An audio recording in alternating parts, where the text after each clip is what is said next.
And we're live in the fourth part of Typing Jeff, as who already knows is an ESFP. And this is about Jeff's weaknesses. Over to you, Jeff. None. Next video. No. No. My first weakness is apparent from just me not wanting to be on camera for this video. So I can be really self-conscious about my appearance. I think that's a weakness. If I wasn't that way, then I think I would have much more dynamic camera presence. But when I see myself, then I start to suck. And so when I talked about, like in the last video, about being good at the talk shows or whatever, I feel like I could do that if I didn't watch myself while I was doing it. If I just went out there and when I just let loose with abandon, I just do my thing and I'm not thinking about that. When I'm not seeing myself, I can do that because I'm not aware of what I look like. Like I don't have that kind of self-awareness when I'm just being myself. And I'll have like interactions with people where it was a fun exchange with somebody. If it's just somebody who's in public, like ordering something, or I'm in a store or something, and there's sort of an exchange with the salesperson or a waitress or somebody like that, and we can have this kind of funny interaction, and I'm just having fun and letting loose, and then I'll like the next time I'll go to the restroom or something. I'll look at myself in the mirror and I'll just be like, wow, is that really what I look like? Because if I felt that way while I was having that interaction, I wouldn't have said what I said because I wouldn't have felt any kind of confidence to do that. So I definitely have a kind of a complex about that. So that's a weakness for me, that I'm limited in that way by my self-perception.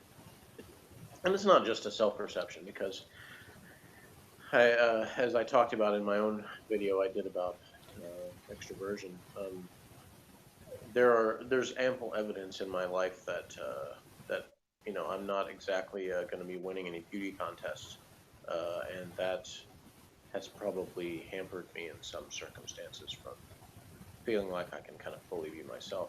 And I know that there's some people that hasn't been the case, that it wouldn't, aren't exactly known for their looks or anything like that, but they still have not let that be something that's held them back, at least publicly. It may be something that they struggle with when they're not in public eye, but I know that there have been people that have been not held back so much with that they've let it, you know, not allow them to pursue their dreams, or whatever you want to call it. So I have that weakness. Then there's some really kind of obvious ones, like um, being lazy and unproductive a lot of the time. I kind of what I said to my son the other day is I'm ultimate copping out. Most of my life it's like I've had opportunities where I would have to expend some effort, or get out of my comfort zone to accomplish something, and I haven't done it because I've kind of just copped out and taken the easy way and done what was more comfortable. Um, and then some of those times where I attempted to not do that, I would fail anyway. So that anytime that happened, then it sort of set me back from wanting to do it the next time. So um, you know, um, so laziness and disorganization and stuff like that are weaknesses, because obviously, even though some of that is just sort of preferences of what I find important as far as organization and things like that. I don't have that desire, but I sometimes wish I was better at not letting things get so cluttered around me, because when that happens, it does sometimes get in the way of other things. Um, so yeah, I'm not good at disciplining people, which is why, as a father or as like a boss, in times that I have been that job, or I've been directing a play, or anything of those where I've been an authority of somewhat. I was a Boy Scout den chief of Cub Scouts at one point, and uh, so yeah, any of those occasions, I've always struggled with the discipline, be the kind of asserting my authority because I can enjoy sort of setting the agenda of something, but I'm not good at like coming down on people when they need to change their behavior, and so I tend to come off as awkward and you know angry and lashing out at people when I do it at all. So I either come across as too strong or not strong enough. So um, and that obviously can cause problems no matter what position you're talking about. Um,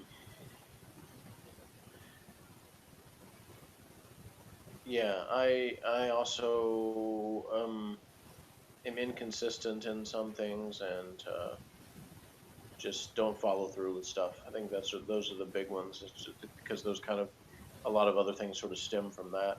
Is just having that inability to follow through on stuff and really accomplish things. Quit too easily, cop out too easily. Say that I'm never gonna be able to do whatever, so why bother? Kind of attitude. I get that way too much. Um, so it's kind of interesting that other people, when they do say something to me, like they consider me to be brave or daring and stuff. I enjoy someone telling me that, but it's very surprising when someone does because I don't see myself that way. And that goes back to talking about those three A's of the artisan temperament. The artistry, audacity, and adaptability. Because the audacity area is one that I feel like I failed often growing up. That I did not did not that I felt like I was a coward and didn't fulfill that aspect of my personality. That to other people I didn't show them anything that did convince them that I was in any way brave or daring or anything like that, or bold in some way. So I guess as an adult, I've found a few ways to do that I didn't as a kid. I don't know. I think maybe I've become more confident in some areas, I guess. So some of the weaknesses I've talked about, I'm better than I was, but I'm still have those as weaknesses. Do you have a lot of the weaknesses that Kersey mentioned about the artisan performer? Like what, Ben? Well, You got your diagrams. Why don't you why don't you pull something up? okay. Well, we can go through the Kersey profile in the future, but we can have a quick look now. So some of the bits aren't necessarily that much of a negative, such as easily seduced. Well, yeah, that's again, like everything else, is situational. It can be a bad thing depending on what you're getting into. But Right. I've put where it says vulnerable to seduction, I put a little smiley face. Oh, good. yeah, I'm sure some people see that as a desirable quality. But And then promiscuous as well. Oh, good. are you saying you've benefited from that aspect of? Well, I'm not going to go into that yet. Oh, like this video is about me, right? Yes. um, yeah. Well, in a sense, I sort of agree in that that is not inherently a weakness, but it can be depending on the circumstances. And obviously, everybody has different values. So in some cultures, or subcultures within cultures, Yep. that is going to be seen as a weakness and something that somebody, well, anything from a weakness to like a grave sin that someone should be stoned for. So, um, obviously if you're talking in general of the type, then there's certainly plenty of ways that can get one in trouble. So I This like to say that I learned my lessons in some ways in terms of I only have one baby mama, hmm, not five, six, seven like some people. So I got that going for me, right? mm, this bit surprised me when I went through the cozy poem. It says performers do quite well when life is easy for them and don't let themselves get too caught. It says their tolerance for anxiety is the lowest of all the types. I was surprised by that. Yeah, I mean, I relate to that for sure. I tend to want to escape from circumstances that cause me anxiety. Like I said, I tend to either run away or lash out. If I feel like I can't run away, then I tend to. Those are the times I blow up at people when I feel like there's no escape. So, It and it's like at one point they're cynical but always look on the bright side. hmm Hmm. yeah, like I said, in before, that's uh, to me, it's just sort of natural to do that. Like if you've lived, you've learned things about people. Learned not to trust people and not to put your faith in people because people are going to let you down because they always do. Um, but that doesn't mean that you can't find things that are pleasant and happy and pleasurable to do with your life and find something that works for you. So I try to do that. My life hasn't been exactly the way I would have planned it. I haven't gotten to just snap my fingers and do everything I want to do. And I haven't had a career in the fields in which I thought I wanted to when I was younger.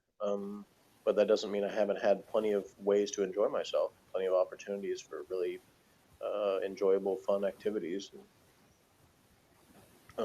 I feel like I've had things I got to do that I couldn't have predicted I'd get to do. So, even though there may be things that I wanted to do that I have never got the chance to, I still feel like I've led a full life. If I died tomorrow, I couldn't say that, oh, well, I, you know, didn't get to live or whatever, because I did. I got to do all kinds of stuff, and I still am. I mean, even something like this, just having the ability to talk to somebody across the other side of the ocean, and have people watch it and all over the world and get something out of it. I mean, that's a cool thing to me. I don't take that for granted. It's just being, oh, well, it's just the latest thing, blah blah blah. And I don't. I'm not one of those people that feels like it's like this essential part of life. Like, I mean, if the internet disappeared tomorrow in terms of I didn't have access to it, I wouldn't. The only thing that I would really lament was I would miss the people. Sorry. It's all right. I forgive you. Um, I would miss the people that I've gotten to talk to. That would really be the thing that would be disappointing about it for me. But um, it's not that I feel like I depend on it, on the technology and stuff like that. I could find ways to entertain myself and others without the kind of technology that I do have access to. But that doesn't mean that I don't enjoy it. Um, but you have people that they'll say like, "Could you live for 3 months without your phone or whatever?" Well, duh, of course I could. I think people of my age probably more likely to say that than somebody who's like a teenager now. But some teenagers have had a different upbringing. My son, for instance, I think is less like that than some are because he wasn't brought up to sort of see those things as being essential to existence.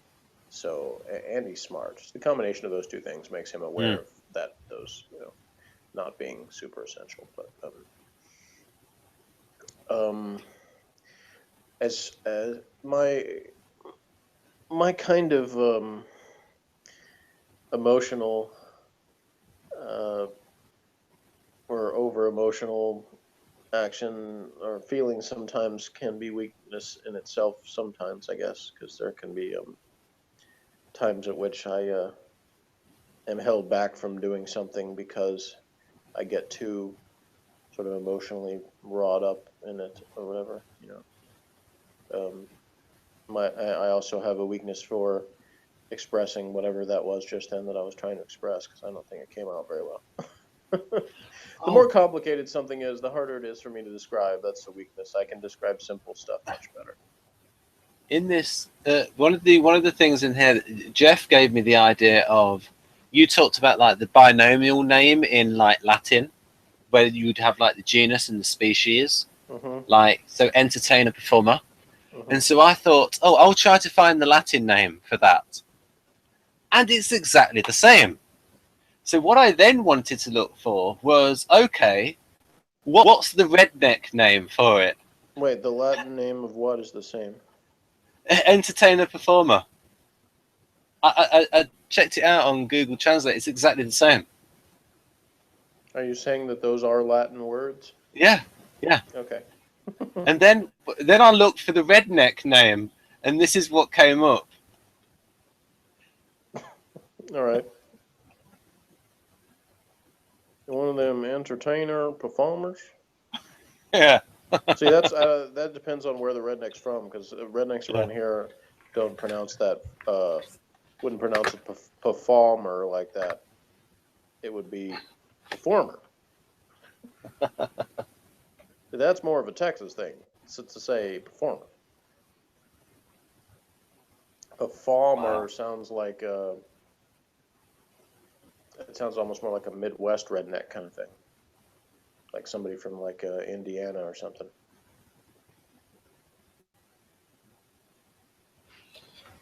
Right. Like Colonel Sanders, who they keep recasting on television. You know, and my favorite comedian Norm Macdonald is now playing Colonel Sanders in KFC commercial.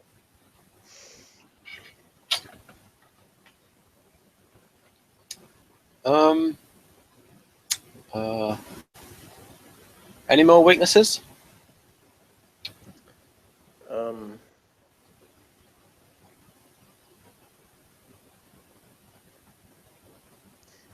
I don't know. Hold on a second.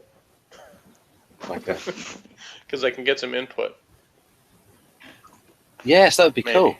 Maybe. We'll see if my son's available. Wow, this is great. Hey, are you all busy? Can you come in here for a sec? You'll like it. You get to diss me. He's coming. This is going to be great. Okay, so we're recording this video. Oh, yeah. I'm not actually on camera. It's just audio. But it's about my weaknesses. So this is your opportunity to tell the world what my weaknesses are. You don't want to? Well, they can't see you shrugging. So fat and lazy. Okay, he said fat and lazy. So. Nothing else you want to add to that? I'm sure most things are pretty obvious. Like, if you get upset by anything, then you can't think straight, so you just do like one thing and then you can't understand anything else. So it's really difficult to speak with you if you somehow get upset over something. Okay. I sort of hit on some of that when I talked about my kind of fight or flight reactions to things, but that he did he said it a little differently than I said it. So, anything else you want to add to that?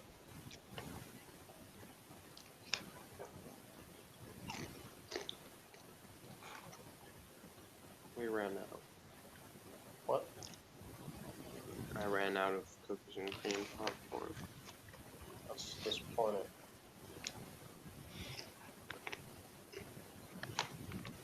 It's terrible. It appears that that's all he's going to say at this point. Okay. Okay. but I don't. That's good and bad. I mean, I don't know how you'd have felt if you'd have rattled it off. Well, I think that depends on his mood. You know, sometimes when he's more mad at me, he might have come up with more things to say. So. That's not really how that works. Okay. But, So. Anyway, yeah. So I had already talked about my laziness, which and being over emotional sometimes, and too sensitive sometimes. I recognize I do that. Another example on the sensitivity thing was there was and the physical appearance stuff is that for some reason I've become, and I say I've become because I don't feel like I was like this as a kid, but maybe I was, but more sensitive about like people commenting about things like my hair. Like, I mean, for a long time I tended to get my hair cut after it sort of became like past the ears or whatever, and then like I don't know, a year or two ago, I guess I started growing it out more. I grew it longer than I ever had before. And a lot of people took it upon themselves to basically tell me that I needed to cut my hair. Like they kept telling me that, like it was, this thing that was their business to decide. Um, and I sometimes reacted poorly to that because I was like, that's none of your business kind of thing. That's just kind of the reaction people have to people suddenly having hair longer. Because the same thing with me. Yeah, but it surprised me. It's not even. It's one thing when it's people that are sort of more conservative in terms of the way they look at people. Like, but it surprised me just how diverse I got that from people who don't seem that way, and yet still took it upon themselves to criticize my hair. And one time, my mother really made me angry about it because she basically said that we were going to go to this restaurant for lunch on a particular day, and we changed our plans, or she changed our plans, because she basically implied that she didn't want to be seen with me in this restaurant because my hair didn't look good enough. So I took offense to that, and but I was basically had sort of come to grips with it. But then I made a joke about it, which to me was sort of my more positive way of dealing with it. It was sort of because when we talked about where else we were going to go, basically I had just sort of did a spontaneous reaction where whatever place she said, I was basically going to say, well, I can't be seen with you there. It was basically I was going to joke about that, and that was going to be the end of it. It was like, oh, she'll chuckle and say some comment, and then that'll be the end of it. But she was the one that like continued to do it. It was like she took that opportunity to then start bashing my hair again, and so then I let her have it. I started talking, and then it just hit the point where I just like I went from mild irritation to full out chewing her out about how ridiculous that she was being, and how she had it was painfully obvious that she'd hurt my feelings, and it was ridiculous that she wouldn't recognize that and would continue to hit on something that had quite obviously been offensive to me, and that sort of stuff.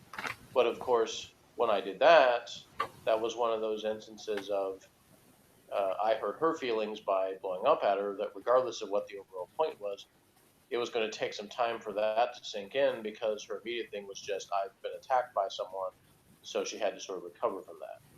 And later on, we were able to discuss it a little bit more peacefully. But um, for that moment, it was just I was, overreacting in her mind and jumping on her for whatever stuff. But yeah, I don't know. I guess I have a more I don't know what the word is. Like I feel like there's certain things that it should be obvious you just shouldn't do to people. And I think maybe that's more of a personal thing where it's not as obvious to some people, and some things that they act like should be obvious to me that I don't think are. So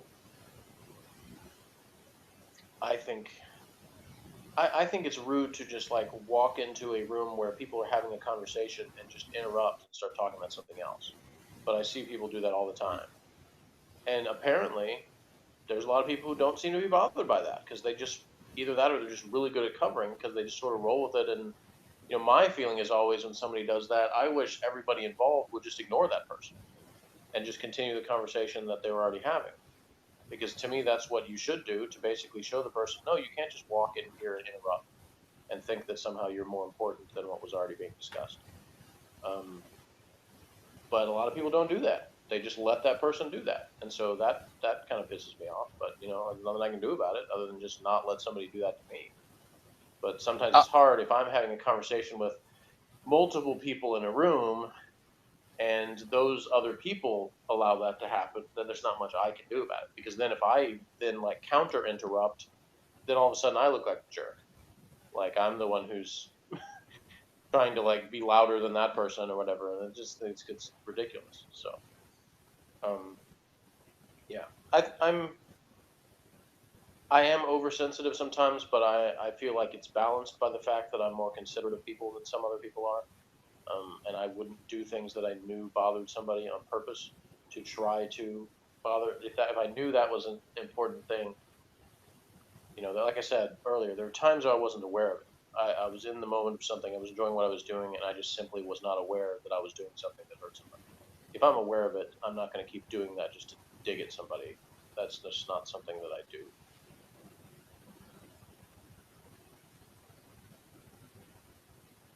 right. Anything else? I'm not good at making videos short. I might be worse. See, it's full circle because I said at the beginning that rambling about stuff was one of my weaknesses. That I rambled on about nothing or whatever. So, actually, maybe I said that was one of my strengths.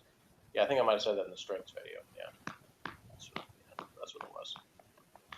I was listing at the beginning things I was good at, so I was like spilling stuff, rambling about nothing, stuff like that. I got you. Yeah. So yeah. There's a lot of Okay. similar strengths in that area. Spilling things, bumping into stuff, injuring yourself in various other ways. But here'll be my final one. I can say that because it's a counterbalance strength and weakness. Weakness, I'm clumsy. I tend to run into things and knock stuff off of things.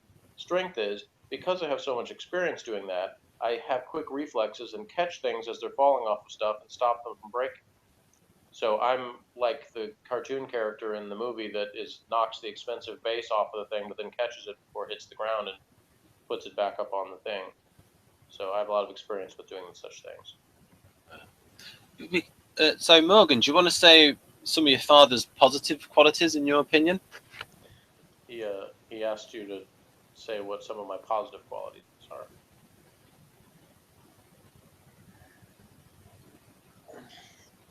Like, almost in spite of your oversensitivity, you also are pretty laid back. So, like, I've said plenty of things to you where you know I'm joking and you don't have a problem with such things, that even someone who's considered a friend of mine, like at school or something, like, has offense at. And I don't know, it might just be because, we've been around each other for a long time, that certain, like, genres of things we talk about are just kind of joking or whatever, so you don't react strongly to it. But it seems like the thing I have a problem with is that I don't always know, because you have that where you're oversensitive to some things. Like, some things you actually get upset by, and then other things you can't. Like, what is gonna be like that is most of the time. Like, if it's something that's really obvious, like an actual physical thing that can be like this physical thing I do every single time he visibly is annoyed by this, then I usually figure that out. But I mean, like, stuff that I'm rambling too. Again, that's what I was saying. It's a strength of mine as well. Maybe that could be then on my list of weaknesses, is that maybe I'm not always good at making it clear what things bother me and what things don't, so that there's a more consistent. I did mention inconsistency before, but Inconsistency. I mean, I have that too. Now I'm talking about me. Screw your video. Like, I don't have like a code of something. Like, this is what I think, or this is what I feel about this. I just, like, if I ever told you that, I would be lying, because I don't have such a thing. I have kind of like an idea, just a feeling of like what kind of character I'll be playing at the time, basically. Like, what kind of person? You know, it's more. It's not as like a show I'm putting on. It's like really is like, what am I going to be like? Just what am I going to be like to hang around with? Like, what am I going to be? How am I going to respond to certain things? And I have different versions of that, and they never stay the same. I mean, I react to things differently all the time. But at the same time, if someone points that out, and like, I want to have like some kind of conversation about utilizing a previous reaction I had to the same thing, I don't have a problem with that. Meanwhile, like, say my mother does, because she's like, no, that was like this. I was this crazy person back then. That has nothing to do with I'm this enlightened person now. So that reaction was just because I was just reacting. She says that a lot. Like, I was just reacting. It's not like, yeah, a reaction is like, it gives some insight into what you actually feel at the time, because the reaction is how you feel at the time. So going, that's just a reaction, so it has nothing to do with me. It's like, no, it doesn't. That reminds me of a brilliant point I made earlier, Brilliant. where I was talking. He asked me about like acting on gut feelings, and I basically said that everybody does that because even if they don't spontaneously, like they don't act immediately on the gut feeling, they still, no matter what you use to make a decision, even if it goes so far as like making long lists of pros and cons on what you should do, you still have to ultimately have the gut feeling that that's the thing you should use to decide that. Mm-hmm. So everyone goes off gut feelings, just not everybody acts as quick. It's not always what it's based off of. See, you know, they could think long and hard about something, so they're basing their decision off of all this information. But there's still gut feelings involved, but Right. that it revolves around something else. Meanwhile, for us, it really does revolve around, you know, a gut feeling a lot of the time, just uh, whatever it is right then that you think you need to do. Yeah. So in this case, that's to end this video so that it's not 9 hours. Okay, so It's just not 9 this hours will be. already. Do you want to end it now, Jeff? Yes. Okay.